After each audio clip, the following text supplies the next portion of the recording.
So we'll see if Carney and Trump have any further meetings or exchanges at the APAC summit. What we do know is the Prime Minister is scheduled to have a meeting with another president, China's president, with reports saying that Mark Carney will talk with Xi Jinping on Friday. Now, Canada and China PRC have been having a bit of a rapprochement in recent weeks, and to talk about the potential benefits and pitfalls of expanding that relationship is Charles Burton. Now, Mr. Burton's a former Canadian diplomat to the People's Republic and the author of a new book released last week. It is called The Beaver and the Dragon: How China Outmaneuvered Canada's Diplomacy, Security and Sovereignty. Charles Burton, nice to see you face to face finally. It's good to be with you. So listen, as I said, we've been seeing this rapprochement a bit between Canada and China, and that might make sense because China PRC is this country's second largest trading partner. Does it make sense to you, though, to be pursuing more business with China? Well, I guess the thing is that the Chinese do have the ability to open up their market to our agricultural commodities. I mean, you know, they can decide that they're going to buy soybeans from Canada and not so many from Brazil if that's the will of the central government. So we do have the potential to try and resolve the issue of the tariffs with the United States, unemployment, businesses transferring to the States by selling more to the People's Republic of China. But they're not going to give us more access to their market for nothing. They're going to extract a cost, and I think that cost will be in the non-trade aspects of the relationship. Okay, non-trade. And when you say that, I think of, for example, China's foreign policy. And there are obviously points of contention between the People's Republic and what Canada views as acceptable. For example, the relationship with Taiwan, the status of the Taiwan Strait, the fact that China has provided material support to Russia during the invasion of Ukraine. What type of pressure do you see being applied to Canada if we pursue greater trade with the People's Republic? Well, I think the United States won't be happy if we do that.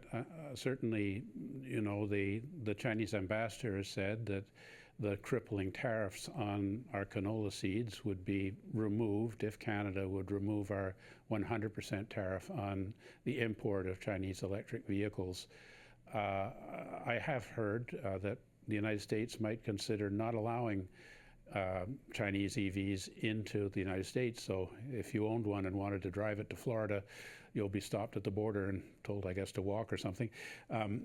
So you know, that is a serious issue. I think in general, the kinds of things that China would expect from Canada in exchange for giving us privileged access to their market would be that we, for example, wouldn't implement the foreign agents registry that Bill C-70 that went through Parliament in June 2024 calls for, that we wouldn't expel Chinese agents, that we wouldn't continue our pursuit over Chinese influence operations in Canada and Chinese harassment of persons of Chinese origin in our country. So, you know, these are concerns that have been quite prominent over the past couple of years with the Ogg Commission and other revelations about Chinese espionage activities and transfer of dual-use military technologies from Canada into China. I don't think China would like us to engage in any way in dealing with those, expelling espionage agents and so on. And essentially, even if we can get the tariffs off the canola, which would be huge because it impacts on 40,000 prairie farmers and, you know, is of the $12 billion of canola that we produce every year, we've been sending $4 or $5 billion to China alone. So that would be a massive improvement. But what prevents China later on, if they have some other concern comparable to the crisis we had when we detained the Huawei CFO Meng Wanzhou in response to a U.S. extradition request, would they say, well, you know, your potash has too many rocks in it, or you're subsidizing your pulp and paper? I mean, there's always going to be some way that China can engage in economic leverage against us, and the history of it is that they will. Okay, so they will. So I do wonder then, how does China PRC view Canada?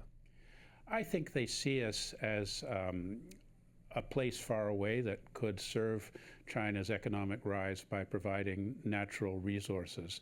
I don't think that they have respect for our political independence or our democratic system. So there's also been broached by the Asia Pacific Foundation the possibility that China would ask Canada to join the Belt and Road Initiative, which is a global infrastructure, maritime and land-based infrastructure program to essentially facilitate the transfer of natural resources from countries like Canada or Africa or South America to Chinese production. All those belts and roads end in China. So that would be something that would get us considerable Chinese investment. They'd want to improve ports and internal transportation facilities. But at what cost for Canada as an independent nation if we become too dependent on the Chinese economy and too readily susceptible to coercion by that regime? And there has been a signal that there is an openness here in Ottawa for at least starting free trade talks with the People's Republic. So what then is your, advice? Because here we are, we're talking about this because, again, there's going to be a meeting between Mark Carney and Xi Jinping come Friday at the APAC summit. What is your advice then to the government about the things they need to be watching out for? Well, I think that we should make it clear to the Chinese authorities that we oppose their international behavior. There was a unanimous resolution of the House of Commons declaring that Chinese action against the Uyghurs is tantamount to genocide under the UN Convention on Genocide. I don't think we should hold back on that. And I don't think that we should tolerate agents of the Chinese regime who are harassing our fellow Canadians of Han Chinese or Tibetan or Uyghur origin. I think we really have to tell the Chinese government that we're just not going to tolerate that anymore.